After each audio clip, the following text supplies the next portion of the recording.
Limitless motivation. The why. The purpose one has for taking action. The energy required for someone to behave in a particular way. In the movie Limitless, writer Eddie Mora was completely unmotivated, unfocused, and had no energy. When he popped the pill that made him suddenly take action, his life drastically changed for the better because he was able to make things happen. Let's unlimit a few lies commonly held around motivation. Contrary to popular belief, like your mindset, motivation is not fixed. No one has a set level of motivation. And when people say they are unmotivated, it's not completely true. They could have a high level of motivation to stay in bed and watch television. Motivation also doesn't mean you must enjoy something that you need to do. My friend, entrepreneur Tom Bilyeu, hates working out, but he has a clear and compelling reason to do so, so he does it every morning. I really don't like taking cold showers, but I do it daily. I'll explain why in chapter 8. Finally, motivation is not something you wake up with or not. We put ourselves in a trance when we say, I don't have any motivation. Motivation is not something you have, it's something you do. And it's entirely sustainable. Unlike a warm bath, it's not something that you experience for a moment and then lose unless you heat it up again. Motivation isn't derived from a seminar that temporarily pumps you up.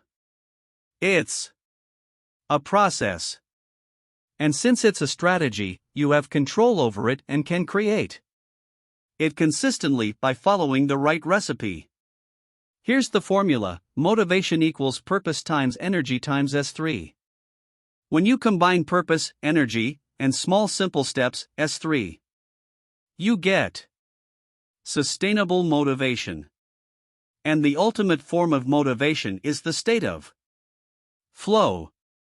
Think about it as energy management. Creating it, investing it, and not wasting it. A clear purpose or reason gives you energy. Practices you employ will cultivate energy for your brain and the rest of your body, and small simple steps require little energy. In this section, we'll talk about how to cultivate powerful, sustainable motivation around learning and life that lasts. We'll achieve this by getting clear on your purpose, fostering the mental and physical energy that will sustain you, and establishing small simple steps and tapping flow states.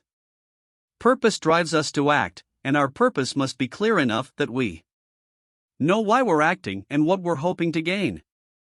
Generating sufficient energy is vital. If you're tired or sleepy, or if your brain is foggy, then you won't have the fuel to take action. Small simple steps take minimal effort and keep you from being paralyzed with overwhelm. And finally, finding flow is the ultimate boon to motivation. Purpose. How do certain defining phrases determine who you are? How do your values define you? What does your sense of purpose say about who you are? For the longest time, my kryptonite was lack of sleep. Sleep has never been easy for me. As a kid, for years I was pulling regular all-nighters, studying long hours trying to compensate for my learning challenges. I developed bad sleeping problems. I was always tired at school, but I would plow through the fatigue anyway because I had a strong desire to work hard and make my family proud. My purpose and reasons were super clear, so I was plenty motivated. Even after I learned accelerated learning skills at age 18. And I no longer had to put in crazy hours, my sleeplessness continued into adulthood and has grown steadily worse, 2 to 4 hours total of very interrupted sleep for about 20 years. The longer you go without sleep, the harder it becomes to maintain a sense of reality, or motivation, for that matter. Lack of sleep compromises all of your cognitive skills, your focus, your memory, and your overall brain health. A common contributing factor for depression and many mood disorders is lack of sleep. I can attest to the dark places I've found myself in as a result of lack of sleep.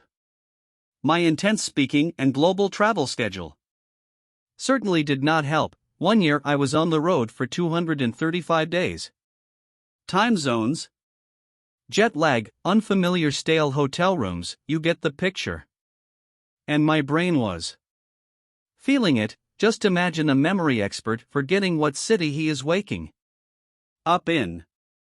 This puzzled me, because as a longtime meditation student, my mind was not ruminating or racing at night, it was as calm as could be.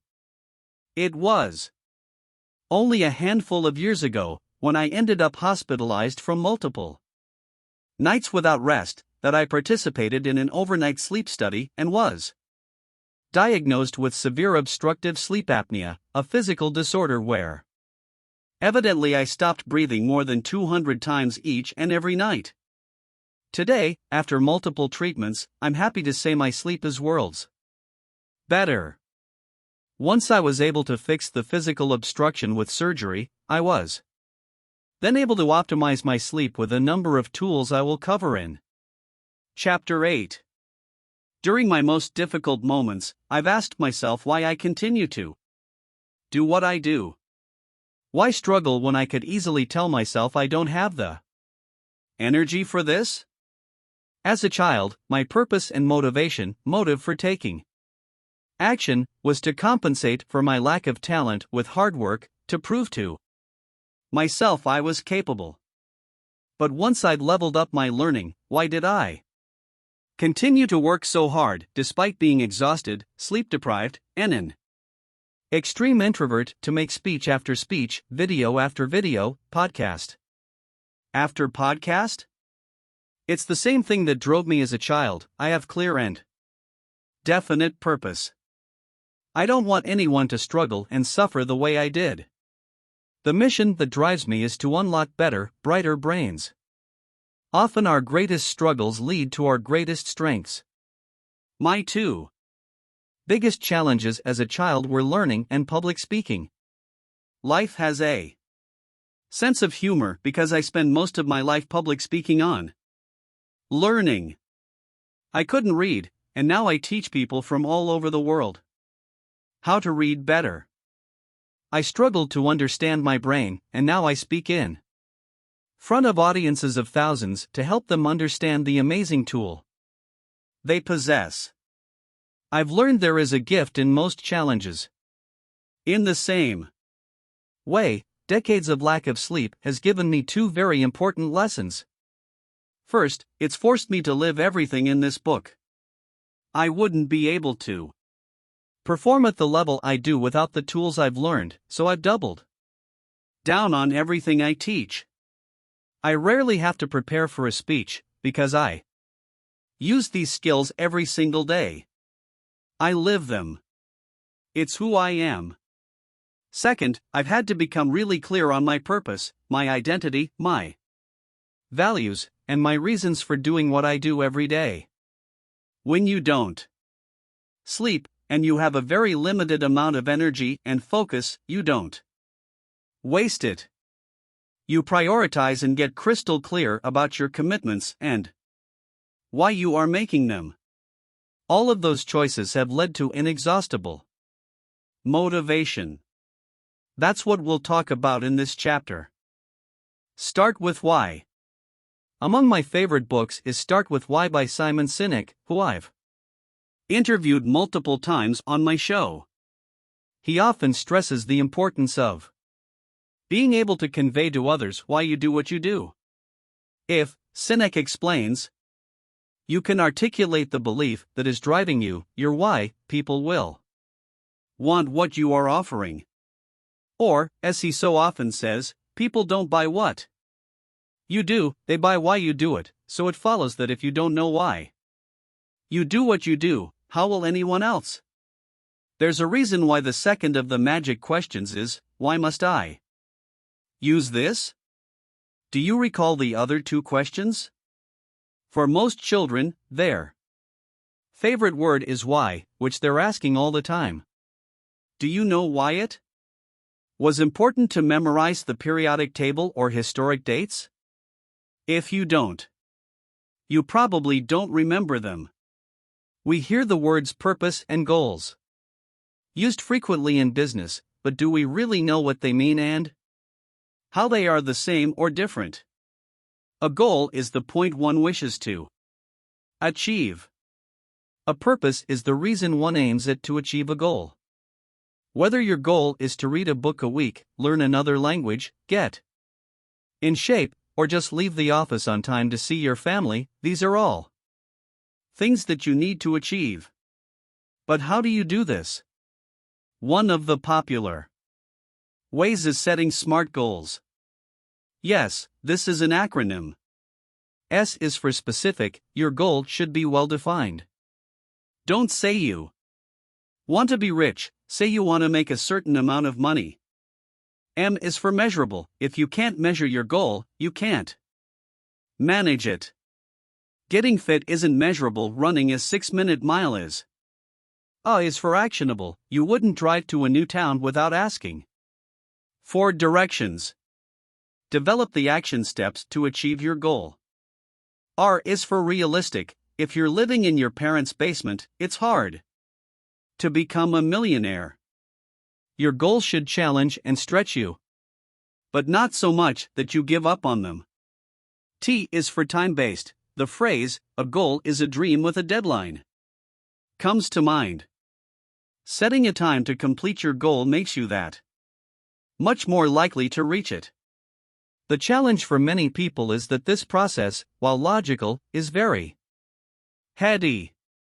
To get your goals out of your head and into your hands, make sure they fit with your emotions, with your heart.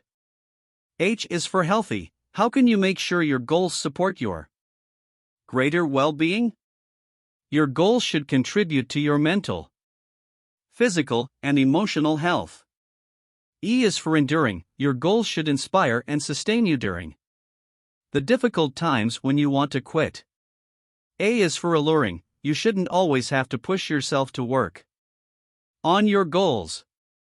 They should be so exciting, enticing, and engaging that you're pulled toward them. R is for relevant. Don't set a goal without knowing why you're setting it. Ideally, your goal should relate to a challenge you're having, your life's purpose, or your core values. T is for truth. Don't set a goal just because your neighbor is doing it or your parents expect it of you. Make sure your goal is something you want, something that remains true to you. If your goal isn't true to you, you're far more likely to procrastinate and sabotage yourself.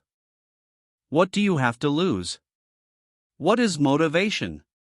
Motivation is a set of emotions, painful and pleasurable, that act as the fuel for our actions. Where does it come from? Motivation comes from purpose, fully feeling and associating with the consequences of our actions or inactions. Let's do an exercise.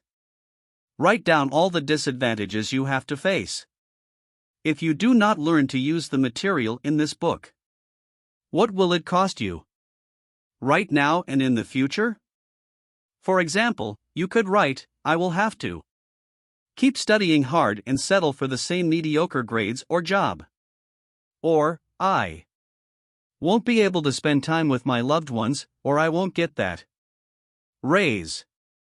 The key is to make sure you feel the emotions. Don't make this an intellectual thing. We make decisions based on how we feel. Really feel the pain that you will have if you don't do something about it. This is the only way for you to make a change last and to get you to follow through. Pain can be your teacher if you use it and not let it use you. Use pain to drive you to make things happen. If you are honest, you may write something like, I will have to settle for a job I hate, make very little money, have no free time for myself or anyone else, and I will have to put up with it for the rest of my life, bored and frustrated. This will get you to do something about it. Do this now.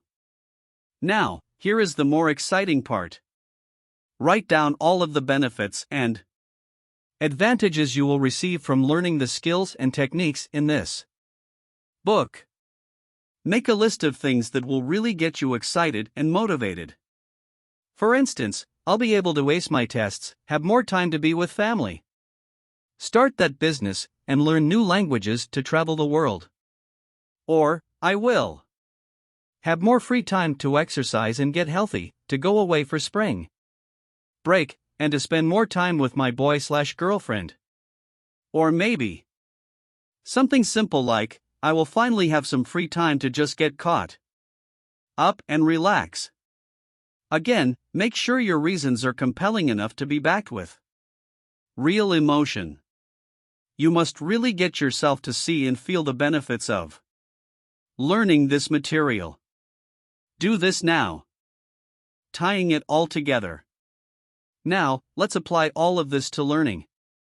As you move through this motivation section of the book, I want you to consider where learning fits into your passion, identity, values, and reasons.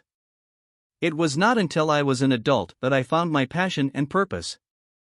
Through my struggle to learn, I developed a love of learning because it helped me become unlimited, and my purpose is teaching other people to learn so they can unlimit themselves.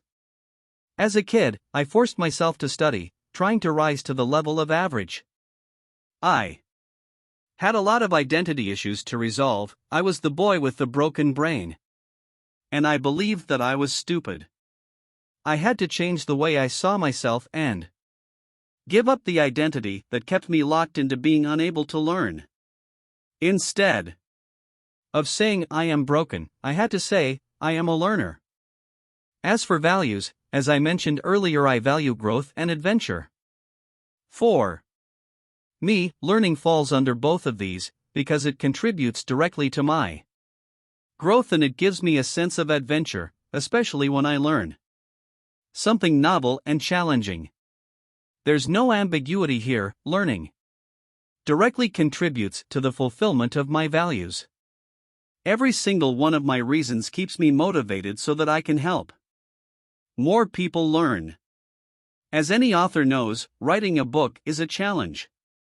But my reason for writing this book to teach my methods to a wider audience around the world that may not have access to my online courses has kept me going.